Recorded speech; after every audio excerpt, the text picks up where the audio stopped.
Hey there everyone, we're here doing the lessons of A Course in Miracles, and today we're doing lesson number 234, Father, I am your son again. Before we get started, I'll let you know that my boyfriend and his son and I made it to a campground in Sandusky, Ohio. I'll give you a little shot of the neighborhood. Some little woods behind me there. It's really my favorite place to be, is at a campground. And it was super cozy. We got here around 9 o'clock last night, so we kind of set up in the dark. Our site is kind of over there behind the volleyball court. We have my Jeep is towing the RV, and his pickup is towing a U-Haul with all of his son's stuff, because we're moving his son to Oregon.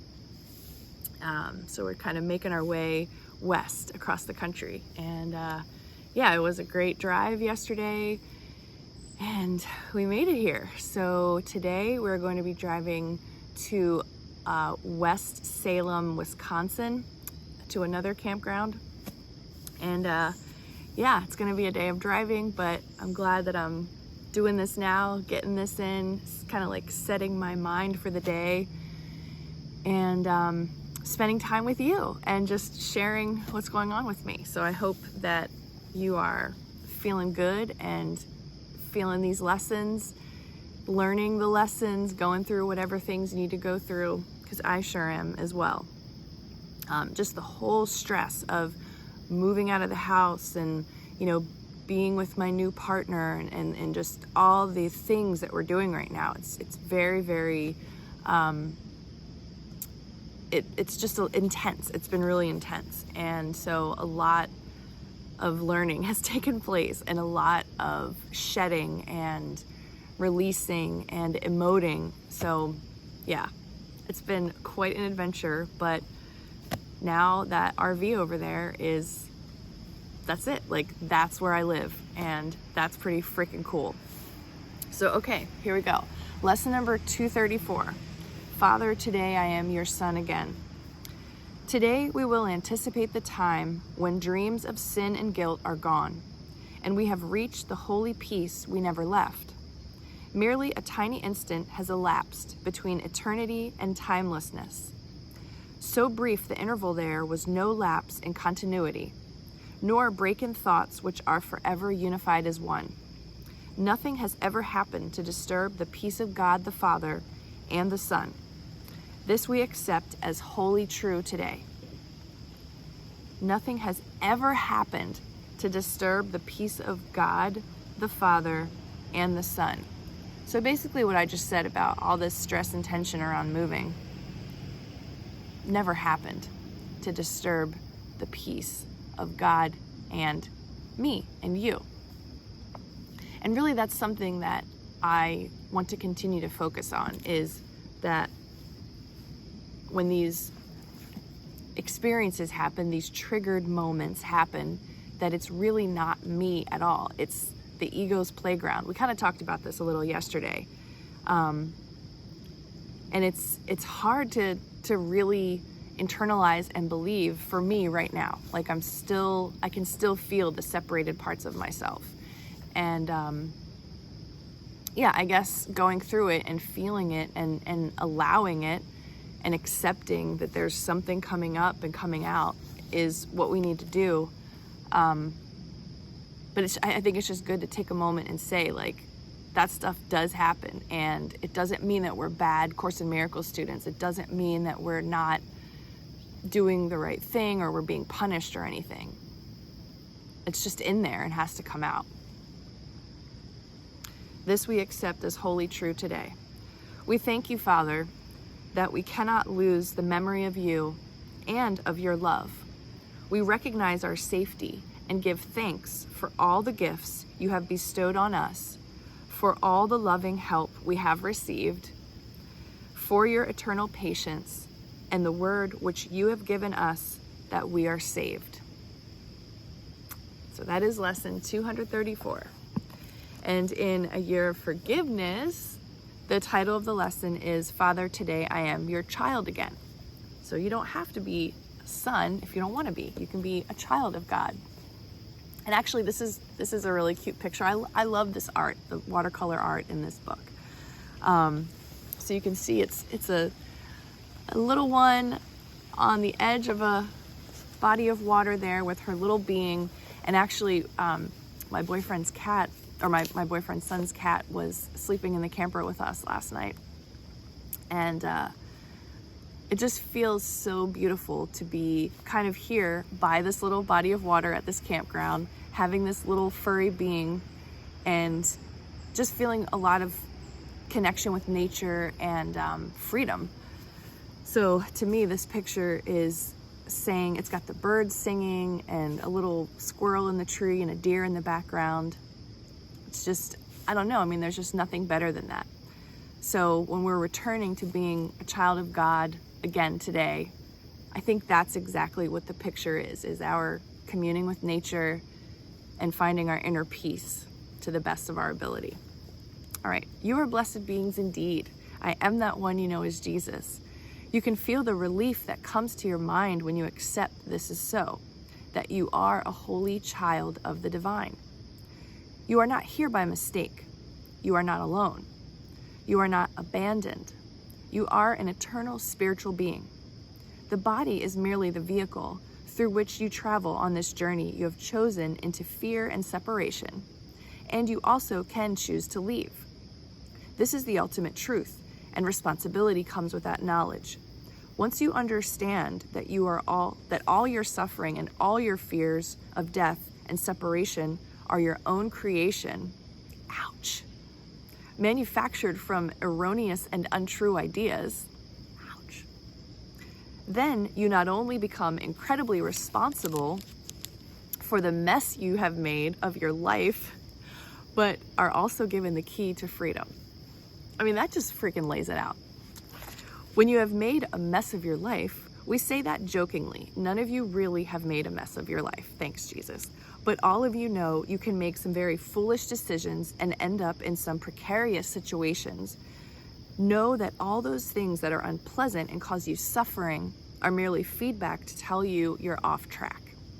So if you think about this, that you have been given a reflective world to show you exactly what your mind is doing, your life, body, health, and everything you experience shows you the state of your consciousness. It's that simple.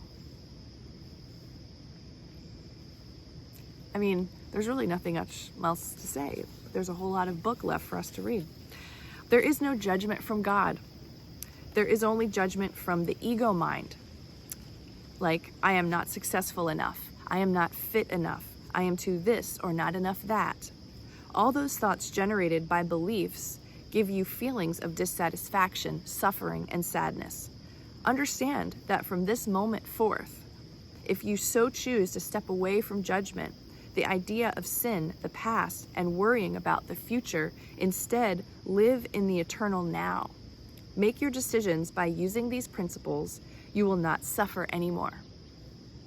When you have a difficult situation that has been long in the making, because of the decisions you have been making from the ego's point of view, then these teachings give you the opportunity to say, yes, I have made something here I don't want, and I have to live with it for a little while today. I think that's really, really huge, because that does put you in a position of accountability and responsibility. So yeah, when the bad things come up, or whatever you want to call it, the tension and the body-based traumas get released, whatever it is, I have to live with it for a little while today. It won't kill you. But because of my knowledge, I am able to make new decisions, so today I choose to invest in aligning myself with love so that I will not experience this reflection anymore. Yes, it's here today. Yes, I have to deal with it today. But today, I make a new series of decisions based on these loving, forgiving principles, and I know that if I keep doing that, then my future will take care of itself. So, okay, I'm going to read that again. But today I make a new series of decisions based on these loving, forgiving principles, and I know that if I keep doing that, then my future will take care of itself, because I am aligning with love.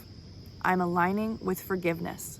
I'm aligning with truth, which will reveal to me the knowledge I need to make future decisions. But your future decisions are only ever made today, dear ones. Do not worry about the future. Put it in the hands of God.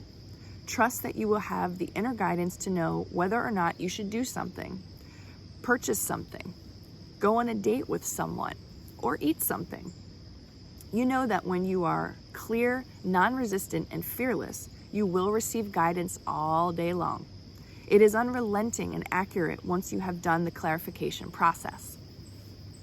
This is the clarification process that you are involved in, the reunification of your mind, which is the ascent out of the darkness, out of fear, and toward love and truth. Now we are in the 200s in these lessons, and you are 2/3 of the way through your clarification process.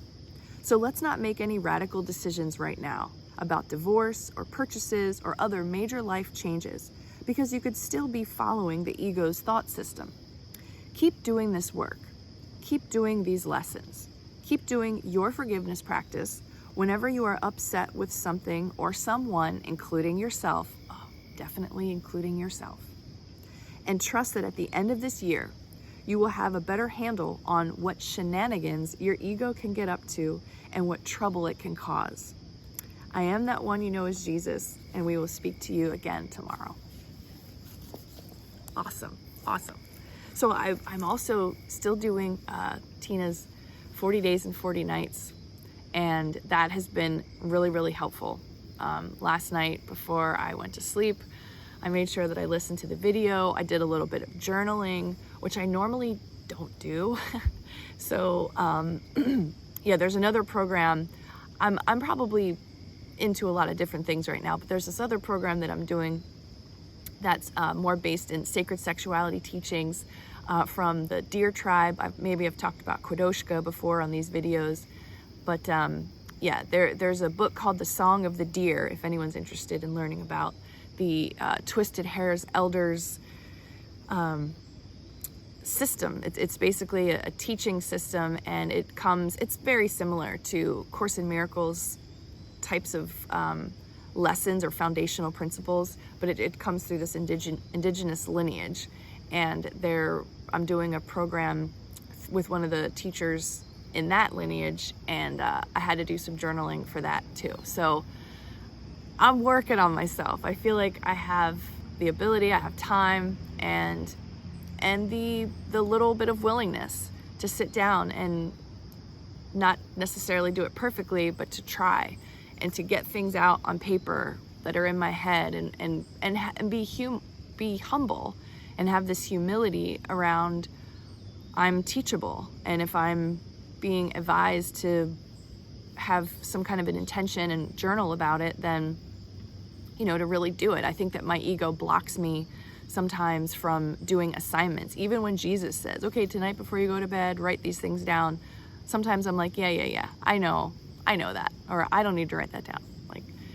So that's something that I'm working on. And actually the practice of taking out the pen and opening up this brand new journal last night really put me in this place of noticing that I'm really good about giving other people advice, and I don't really take advice very well. So it's like, oh, okay, it's interesting. And just doing that practice really felt good. I slept well, and I feel like things are like integrating more into me because I'm kind of yielding to this idea that I'm a perpetual student.